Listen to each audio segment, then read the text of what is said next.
اب یہ جو نئی چیزیں آئی ہیں، نئی چیزوں کے متعلق فیصلہ کیا گیا کون کون سی چیزیں روزہ ٹوٹے گا. تو فیصلہ ہوا کہ انجیکشن لگانے سے روزہ نہیں ٹوٹے گا، وین میں انجیکشن لگانے سے روزہ نہیں ٹوٹے گا، بلڈ دینے سے، نکالنے سے، خون نکالنے سے روزہ نہیں ٹوٹے گا، بلڈ چڑھانے سے بھی روزہ نہیں ٹوٹے گا، ڈرپ چڑھانے سے بھی روزہ نہیں ٹوٹے گا. پھر ڈرپ کی دو قسمیں ہیں. ایک ڈرپ وہ ہے کہ جو کسی بیماری کی وجہ سے انفیکشن ختم کرنے کے لیے اس میں دوائی ڈالی گئی ہے، اور ایک ڈرپ وہ ہے جو کمزوری دور کرنے کے لیے اس کو ڈیلے کر سکتے ہیں. تو جس ڈرپ کو ڈیلے کر سکتے ہیں اس ڈرپ کے بارے میں فیصلہ ہوا کہ آپ مغرب کے بعد افطار کرنے کے بعد یہ ڈرپ استعمال کریں، کیونکہ اس کو آپ ڈیلے کر پیچھے لے جا سکتے ہیں. لیکن جو پیچھے نہیں لے جا سکتے ہیں، اس کو اسی وقت چڑھانا ہے، اس کو اسی وقت روزے کی حالت میں ڈرپ چڑھایا جائے، کوئی حرج نہیں، اس کا روزہ نہیں ٹوٹے گا. اسی طرح سے سرما لگانے سے روزہ نہیں ٹوٹتا. تو مسئلہ پیدا ہوا کہ ناک میں دوائی ڈالنے سے روزہ کا جواب ٹوٹ جائے گا، کیونکہ ناک میں ڈالنے کا مطلب یہ ہوا کہ وہ ضرور معدے میں جائے گا. کان میں دوائی ڈالنے سے روزہ ٹوٹے گا یا نہیں؟ پچھلی تمام کتابوں میں لکھا ہوا ہے روزہ ٹوٹ جائے گا. آج کے لوگ حضرات فرماتے ہیں کہ روزہ نہیں ٹوٹے گا. اب کان میں دوائی ڈالنے کے متعلق ہماری پچھلی تمام کتابوں میں یہ لکھا ہوا ہے کان میں دوائی ڈالنے سے روزہ ٹوٹ جائے گا، کیونکہ کان کی دوائی معدے تک پہنچ جائے گی. یہ ہے قدیم انیٹمی. آج کے میڈیکل سائنس اور آج کا انیٹمی کہتا ہے کہ نہیں، کان میں دوائی ڈالنے سے معدے میں دوائی نہیں پہنچے گی. کان کا اور معدے کا کوئی کنیکشن نہیں ہے. تو کوئی کنیکشن نہیں ہے تو اندر دوائی، ہاں یہ کہ اگر پردہ پھٹ گیا ہوگا تو پھر کان میں دوائی ڈالنے سے لکوڈ دوائی معدے تک پہنچ سکتی ہے. اب جب کسی انسان کو سخت کان کا درد ہو اور دوائی ڈالے بغیر کوئی چارہ کار نہیں، اور آپشن اس کے پاس دو ہی ہیں، یا روزہ چھوڑ دے گا تو دوائی استعمال کرتا رہے گا، یا روزہ رکھے گا دوائی بھی استعمال کرتا رہے گا. تو فیصلہ یہ ہے کہ آپ روزہ بھی رکھیں اور کان میں دوائی بھی ڈال دیں. اور اگر آپ ڈیلے پیچھے کر سکتے ہیں تو پھر مغرب کے بعد آپ دوائی استعمال کریں. رات میں 3 دفعہ کتنے بجے تک ڈال دی ہوگی، رات کے اس ٹائم پر آپ دوائی استعمال کر لیں، کان کی دوائی، جس ٹائم میں استعمال کرنے سے روزہ ٹوٹے کا کوئی خدشہ ہے ہی نہیں. اسی طرح سے کچھ لوگوں کو عادت ہے اسموکنگ، سگریٹ کی، تمباکو کی اور اس طرح کی دوسری نشیلی چیزوں کی. تو جواب یہ ہے کہ ان چیزوں سے روزہ یقیناً ٹوٹتا ہے، اس لیے کہ اس کا تعلق اگرچہ معدے سے نہیں ہے لیکن دماغ کے ساتھ ہے، اور دھواں اندر چلا جاتا ہے. اس دھواں اندر چلے جانے کی وجہ سے روزہ ٹوٹ جائے گا. بس یہاں سے سمجھ سکتے ہیں کہ جو نان بائی لوگ ہوتے ہیں اپنے کارخانوں میں جب وہ روٹیاں بناتے ہیں تو وہاں دھواں ہوتا ہے، لہذا بہت پرہیز کرنا چاہیے ان کو، اپنا دھواں ان کے حلق میں نہ جائے. اور اگر بہت سارا دھواں حلق میں چلا جائے گا تو ان کا روزہ ٹوٹ بھی سکتا ہے، اور ٹوٹنے کے بجائے صرف مکروہ ہو سکتا ہے، یعنی ڈیفیکٹڈ روزہ، اس میں روزے میں خرابی آ گئی، کمزوری آ گئی، اس کو کہتے ہیں مکروہ روزہ. یہ مکروہ روزہ آپ ایسے سمجھیں جیسے آپ نے چاول بنایا، نیچے سے جل گیا، اور جب جل گیا تو پورے چاول کے اندر جلنے کی بو آ گئی. تو ہے یہ چاول ہی، لیکن اب ویسا نہیں رہا جیسا ہونا چاہیے تھا. آپ نے دودھ بوائل کیا لیکن وہ نیچے برتن کے ساتھ دودھ لگ گیا اور وہ نیچے جل گیا، تو دودھ میں بھی اس کی بو آ گئی، ذائقے میں بھی فرق آ گیا. تو یہ دودھ اب بھی دودھ ہے مگر ویسا نہیں رہا. اسی کو کہتے ہیں مکروہ. اسلام اسی کو کہتے ہیں کام گئی، کام ہے یہ ٹھیک، بس جتنا اچھا ہونا چاہیے ویسا نہیں ہے. بس نماز پڑھتے پڑھتے انسان بار بار اپنے سر کو کھجلاتا ہے، کپڑوں کو چھڑتا ہے، ادھر سے کرتا ہے ادھر سے کرتا ہے. تو کہیں گے یار نماز تو آپ کی بہرحال نماز ہے، لیکن جیسی اچھی ہونی چاہیے ویسے نہیں، مکروہ ہو گئی. مکروہ ہونے کا مطلب یہ ہے، خیر مکروہ ہونے کا مطلب یہ نہیں ہے کہ بالکل ختم ہی ہو گیا. مکروہ ہونے کا آپ نے چائے بنائی، اتفاق سے نمک میں زیادہ ہو گیا. اب نمک زیادہ ہو گیا تو کہتا ہے اب کیا کریں گے، نمک زیادہ ہو گیا، یا تو اور چائے میں ملانی ہے تو یہ دودھ کم ہو جائے گا، یا اور دودھ ملانا ہے تو چائے کا مزہ نہیں رہے گا. فی الحال ایسے ہی نبھا لیتے ہیں. تو یہ جو نمک تھوڑا سا زیادہ ہو گیا اور آپ بہت خوشی کے ساتھ چائے کو نہیں پی پا رہے ہیں، اسی کا نام ہے مکروہ. مکروہ کے معنی یہی ہوتے ہیں. خیر روزے کے زمانے میں ایک اہم مسئلہ درپیش آتا ہے، وہ یہ ہے کہ جب لوگ فجر کی نماز کے بعد سو جاتے ہیں تو جب 9-10 بجے اٹھتے ہیں تو منہ کا ذائقہ بہت بگڑا ہوا ہوتا ہے، کیونکہ معدہ جو ہے وہ کھانے سے بھرا ہوا ہے اور اسی حال میں انسان سوتا ہے.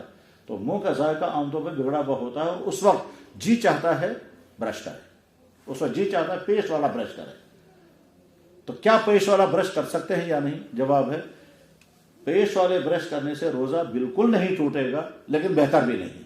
کیوں بہتر نہیں ہے؟ اس لیے کہ اس میں ایک ٹیسٹ ہے، اس میں ایک ذائقہ ہے، اور وہ آرٹیفیشل ذائقہ ہے، یعنی نیچرل نہیں ہے. اس کے مقابلے میں مسواک کرنا چاہیے. اور خاص طور پر یہاں کشمیر میں اب تو اس کا مزاج کم ہو گیا، ورنہ کشمیر میں ویر کا مسواک بہت زیادہ فائدے مند اور ذائقوں کو بالکل ٹھیک کرنے والا اور منہ کے بہت سارے انفیکشنوں کو ختم کرنے والا وہ ویر کا مسواک تھا. اور آج مارکیٹ میں مسواک اویلیبل ہیں جو کور والا ہوتا ہے، وہ بھی استعمال کر سکتے ہیں۔ تو اس طرح روزے کی حالت میں برش استعمال کرنے کے بجائے مسواک استعمال کیا جائے، مسواک استعمال کیا جائے تاکہ آپ کو روزہ اچھے سے اچھا بھی ہو جائے، اور ساتھ میں منہ کے اندر جو ذائقے کے بگڑے کی وجہ سے طبیعت اچھی نہیں لگ رہی ہے، انقباض ہے، تو اور اگر خدا نہ کوئی چیز نہیں ہے تو پھر کلی اچھی طرح سے کرنا چاہیے، اور ساتھ میں زبان کو رگڑنا چاہیے، اور اس کے بعد پھر آپ کا منہ کا ذائقہ ٹھیک ہو جائے گا۔ لیکن اس وقت کلی کرتے کرتے گرگرا اگر کریں گے تو ہو سکتا ہے منہ پانی اندر چلا جائے گا، اگر پانی اندر چلا گیا تو روزہ ٹوٹ جائے گا، اور اگر پانی اندر نہیں چلا تو آپ کا روزہ بچ جائے گا۔ روزے کی حالت میں بالفرض غسل فرض ہو گیا، چاہے میاں بیوی ہوں یا اکیلا انسان ہو، غسل فرض ہو گیا، تو غسل خود بخود فرض ہونے کی وجہ سے روزے پر کوئی فرق نہیں پڑے گا۔ لیکن اگر میاں بیوی نے پرائیویٹ تعلقات قائم کیے روزے کی حالت میں تو یہ بہت بڑا مسئلہ ہے، یہ آسان نہیں ہے۔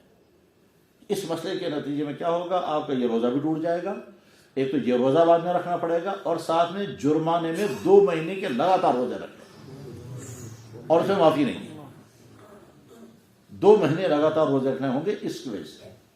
اب اگر کوئی انسان کہتا ہے جی میں تو رکھ ہی نہیں سکتا، تو پھر اس انسان کو 60 آدمیوں کو کھانا کھلانا ہوگا جرمانے میں۔ بس یہ ہے 2 سزائیں اس آدمی کے لیے۔ اسی وجہ سے اس میں بڑی احتیاط کی ضرورت ہے۔ بس یہ مسئلہ بھی ختم ہو گیا۔ روزے کی حالت میں کمر کا درد، ہڈیوں کا درد، گھٹنوں کا درد، اس میں طرح طرح کے لوشنوں کی مالش کی جائے، کوئی حرج نہیں، کر سکتے۔ اسی طرح سے روزے کی حالت میں جیسا کہ میں نے عرض کیا، تیل لگانے کی اجازت ہے، عطر لگانے کی اجازت ہے، سرما لگانے کی اجازت ہے، پاؤڈر کریم لگانے کی بھی اجازت ہے، اسے کوئی فرق نہیں پڑے گا۔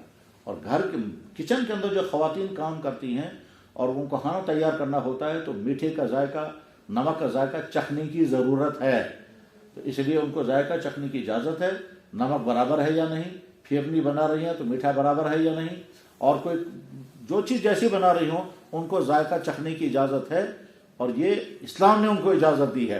ورنہ اس کا نتیجہ کیا نکلے گا، اگر ذائقہ ٹھیک، ادھر سے انسان دن بھر انتظار کیے ہوئے اور شام کو کھانے کا ایک خاص مزہ ہوتا ہے افطار کے زمانے میں، واقعتاً ہوتا ہے، یہ باقی دنوں میں نہیں ہوگا۔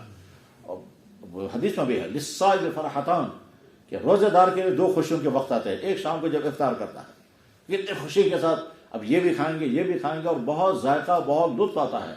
جناب والا یہاں تو نہیں سمجھ میں آئے گا، وہ سوسائٹیاں جہاں مسلم غیر مسلم ایک ساتھ رہتے ہیں، اور وہاں جہاں کلوز تعلقات ہیں، وہاں بہت سارے غیر مسلم کہتے ہیں کہ یار ہم تمہارے ساتھ افطار میں بیٹھے کا بڑا مزہ آتا ہے اس کھانے میں، ایسا کھانا اور کہیں نہیں لگتا ہے، کہ اس لیے افطار پارٹیاں ہوتی ہیں۔ اس افطار پارٹیوں کے پیچھے ایک تصور یہ بھی ہے کہ جب افطار کے لیے بیٹھتے ہیں کھانا کھاتے ہیں تو اس کا بڑا مزہ ہوتا ہے، بالکل ایسے جیسے دنیا کے کسی گوشت میں ایسا مزہ نہیں ہے جیسے قربانی کے گوشت میں۔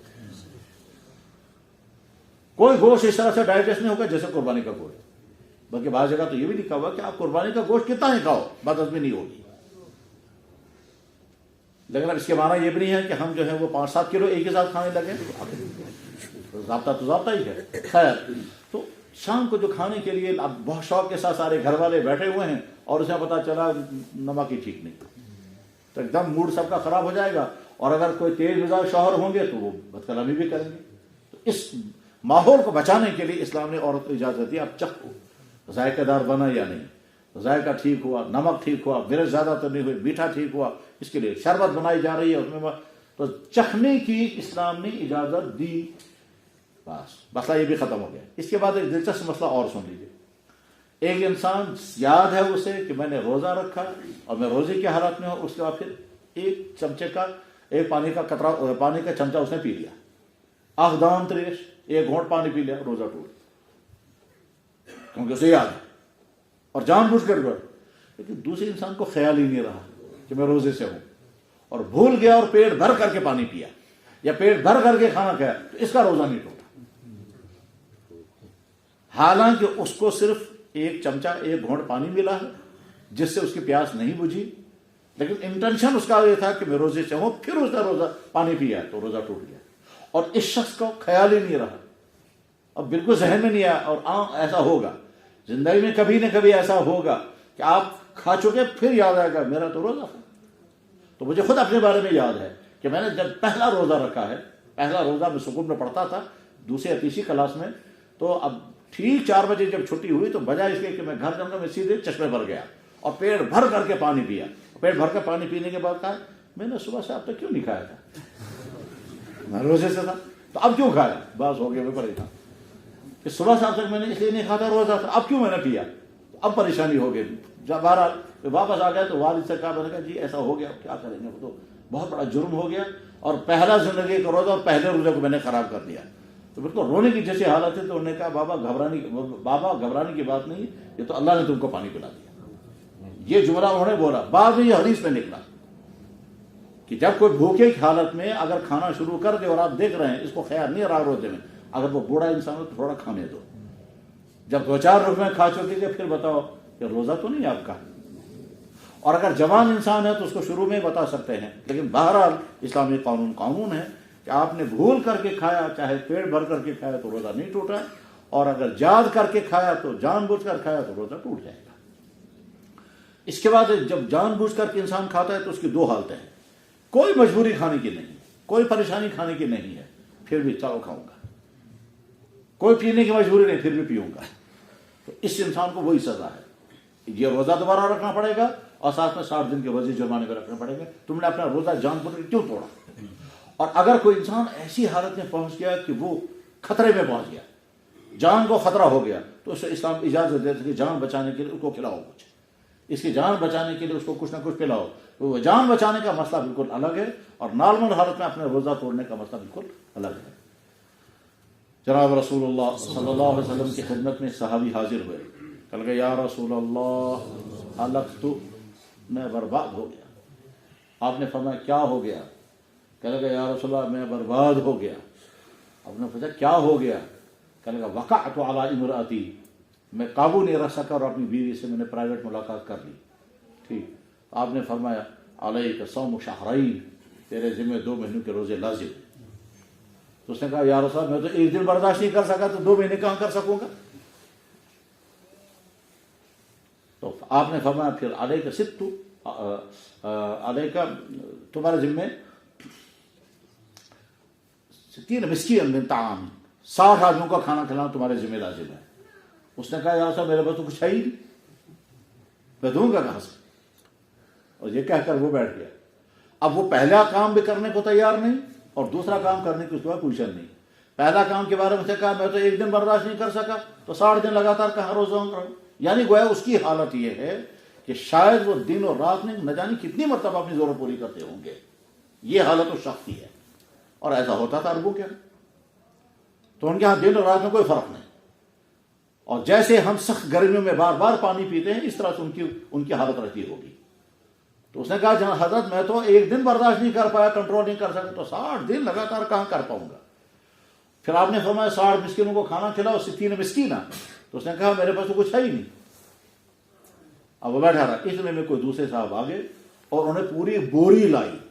بوری ہم ترجمہ کر رہے ہیں، وہاں بوری سے بھی زیادہ ایک بہت بڑا ٹوکرا ہوا کرتا تھا، اس کو فرق کہتے تھے. تو فرق بھر کر کے وہ کھجوریں لایا حضور کی خدمت میں. یہ میری طرف سے صدقہ ہے، آپ جہاں چاہیں دے دیجیے.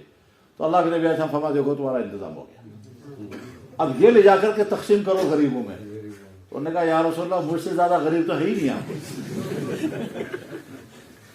اور بڑی عجیب بات ہے کہ جیسے ہم کو ہنسی آ گئی اسی طرح سے اللہ کے نبی علیہ السلام کو اس وقت تبسم، آپ نے ہنسی آئی اور اندر کے دانت بھی لوگوں نے دیکھ لیں ہنستے ہوئے.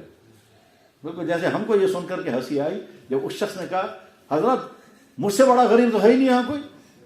افقر منی، میں مانتا ہوں میں خود زیادہ غریب کہتی. تو آپ نے کہا چلو تم ہی ہو گیا. بس اس کو کنسیشن مل گئی، روزے بھی معاف ہو گئے، صدقہ دینا تھا وہ بھی نہیں لازم ہوا اور جو صدقہ کرنا تھا وہ بھی اسی کو دے دیا گیا. یہ اس کے لیے خصوصی کنسیشن دی گئی. آپ کہہ سکتے ہیں کہ آج بھی کوئی انسان ایسا ہوگا تب؟ تو پہلا جواب یہ ہے کہ آج کم سے کم اس جیسے جسمانی تقاضوں کا آدمی نہیں ہوگا جو کنٹرول ہی نہ کر سکے. خیر یہ واقعہ پیش آ گیا اور حدیثوں میں موجود ہے، فقہ کی کتابوں میں موجود ہے